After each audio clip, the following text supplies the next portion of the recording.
Hey yo broskis, welcome to today's video. I know this video is a bit delayed. We are already 1 week into patch 9.5, but I thought as well that might as well make the video now that we're in patch 9.5 rather than skipping out on it. But yeah, I'm sorry for the delay, but let's just jump into patch 9.5 and see what they changed. So this is the mid-patch update, where Nico's attack speed growth per level got cut by 2, the attack damage per level got cut down by 1, and the double W bonus magic damage got decreased later ranks. So this basically hits on-hit Nico, and it hit yesterday, 11th of March 2019. So on-hit Nico top and ADC is not as strong as before anymore. I think this is a pretty big hit to on-hit Nico. And I think that there are better champions to play now and abuse than Nico on hit. Akali, ring movement speed duration increased, stealth from turrets adjusted, E damage increased, aura cooldown decreased. So last patch we saw Akali being completely destroyed and completely unplayable. And now they're giving her some of her power back. So edge of ring movement duration increased by 0.75. Outside of ring movement speed duration also increased by 0.75. Still from turret, Akali is now only real by turrets within a turret's attack range rather than its side range. So that means side range is 2k units and attack range, I don't remember exactly, but yeah, you only get revealed underneath hull diving, not outside of the attack range, but in the side range. So only once she's tower diving you can see her.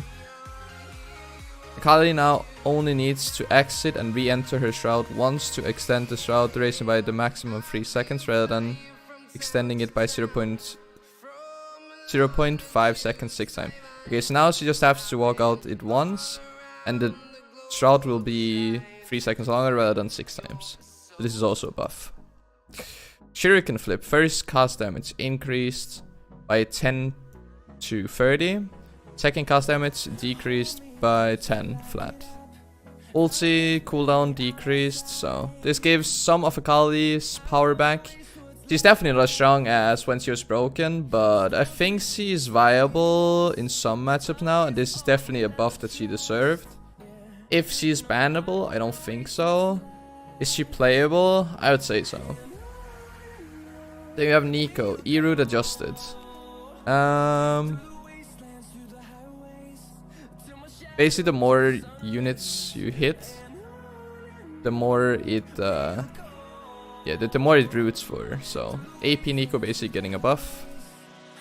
But when we take into consideration the on-hit Nico nerfs, I think this also hits like the regular AP Nico. Rakan W damage and dash speed increased. Okay, so Rakan has been gone for quite a while in the support range or support meta, but he's getting some love back. I don't think this is enough to bring back Rakan. I think Rakan is only good in the matchups that he was already good in with Saya and stuff. I don't think you can blind pick Rakan still, so a buff that Rakan deserved, but it's not enough to bring him back into the meta. Skarner, Spire radius increased. Red buff Spire now covers crocs and raptors on both sides of the map. Spire is removed from minimap. So Spire radius has more range. So that means that his clear, his sustain, in terms of damage taken, and his mana sustain is becoming better because Skarner is now able to press Q and W more to clear fast and take less damage, and he will always have mana because he gets bonus mana regen within those spires. Red buff Spire now in range of both Crocs and Rapt. Yeah, again, like a buff clear for Skarner. That Skarner was, I mean, Skarner is okay. He's like a solid pick, I would say. I don't think he's like top tier, but I don't think he's completely trash. I think he's like an average pick, so nice buff to Skarner. I actually like this buff. If you didn't know, I was a Skarner main back in season 7. With Can Hecarim, and yeah, these buffs would be nice to have had in Season 7. Then we have Vi. Attack speed growth decreased, passive cooldown increased, but W now reduces it. Q ratio decreased, no longer deals reduced. Pass-through damage, W attack damage increased, E AoE can now crit. R cooldown damage, knock up, knock back increase, no longer deals reduced pass-through damage. So attack speed getting 0.5% cut. Shield cooldown getting increased, but the ratios now also increased. So the shield is coming up less often, but when it comes up, it's stronger. Q damage decreased, W attack speed increased. Blast shield's cooldown is now reduced by 3 seconds whenever dancing blows proc. Blast shield, okay.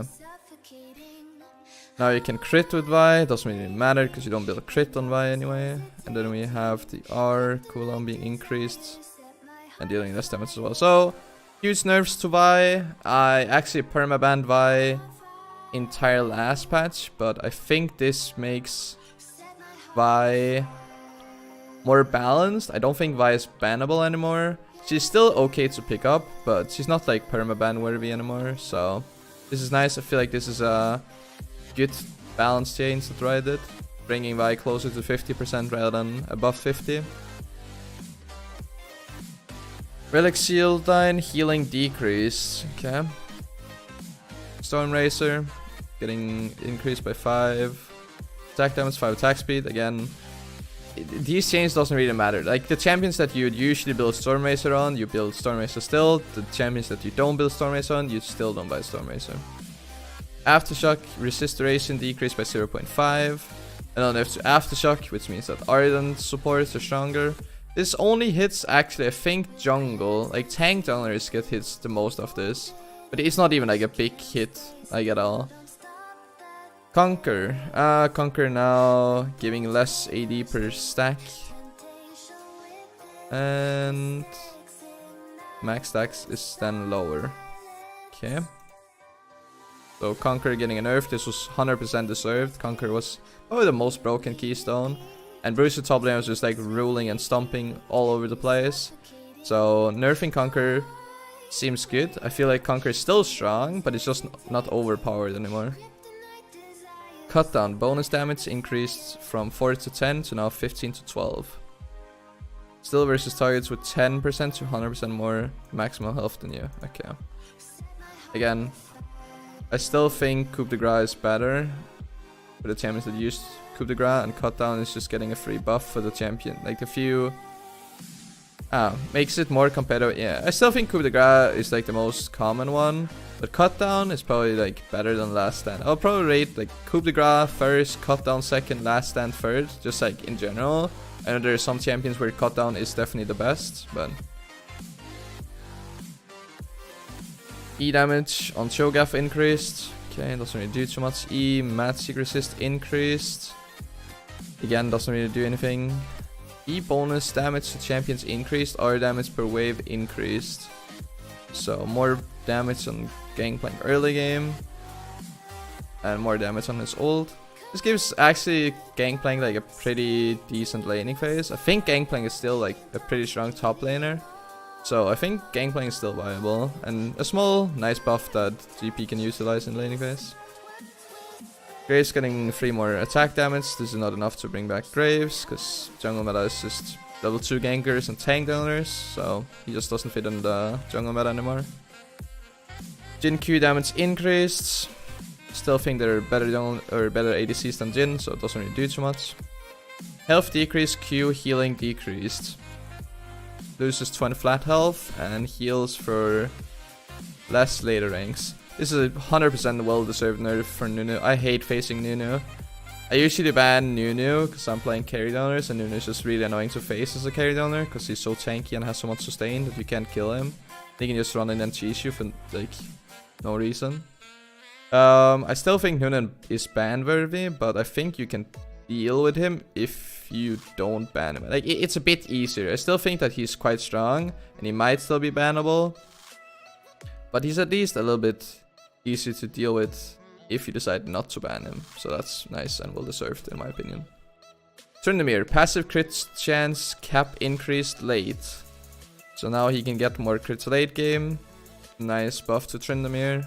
He can actually utilize this quite well. And Conqueror on Tryndamere is pretty strong as well. So Tryndamere is a really strong top laner. I actually recommend playing him now, especially if you're low or low. Silas, W heal increased early, decreased late, heal ratio increased, damage ratio increased. So he has higher AP ratio on heal and damage ratio, but lower base heal later on. Silas is still pretty strong. I don't think he's bannable. I mean, you can just buy executioners early on and deal with him. I haven't played Silas myself, so I don't know how big this is, but I feel like Silas is definitely still viable.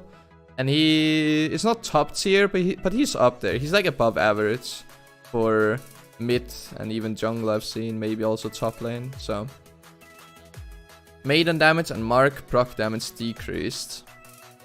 This is because of Yorick being insanely good at split pushing. Let me see if this is actually something insane. Level 16 doesn't do anything here. It removes some of Yorick's power, but I don't know if this is enough to bring him down. I think he was top tier before, and this is big enough a nerf to not make him top tier, but he's still way up there. Like, he's definitely still above average. Just the bug fix, doesn't matter. All random earth, doesn't matter. Bug fixes. Okay, so this was my patch 9.5 tier list. No, not tier list, patch notes, sorry. And you quickly got my my overview of what I think of the patch notes. Not the biggest patch in the world. I am overall kind of happy with the balance changes. I still think that Karthus could get a nerf. But there's like minor like stuff. I think overall the game is in an okay spot, like balance wise, except that jungle feels still kind of weak. And the fact that Arden supports with AP supports are stomping too hard over aftershock supports or tank supports basically. But other than that, I feel like the game is like somewhat okay. Like, I actually think the game is not too broken. Like, in the game, I know that the matchmaking and the MMR gains and stuff, like, that's what Riot has to focus on now, and they are officially doing it. They have stated that. I can link an article to it where they are resetting position ranks, or they're removing position ranks from NA and Korea, and they're resetting Diamond. They soft resetting Diamond in 3 weeks, and they full resetting Master tier and above, so everyone gets reset to Master Silver LP in 3 weeks time. But yeah, thanks so much for watching, guys. I hope you enjoyed the video. If you did, remember to leave me a like on this video, and if you have any questions regarding balance changes, anything regarding the game, leave a comment down below. I'm gonna respond pretty fast, like the next week on this video from when I upload it. Or you can comment to my live stream. There will be a link down below, twitch.tv/KamiColleagues, or Kami_colleagues, sorry. There will be a link. You can leave me a follow there, and then you can just tune into my live stream and ask me questions there live, and I will respond immediately. Yeah, thanks so much for watching, and I'll hopefully see you guys either in my next YouTube video or in my next stream. See ya, broskis.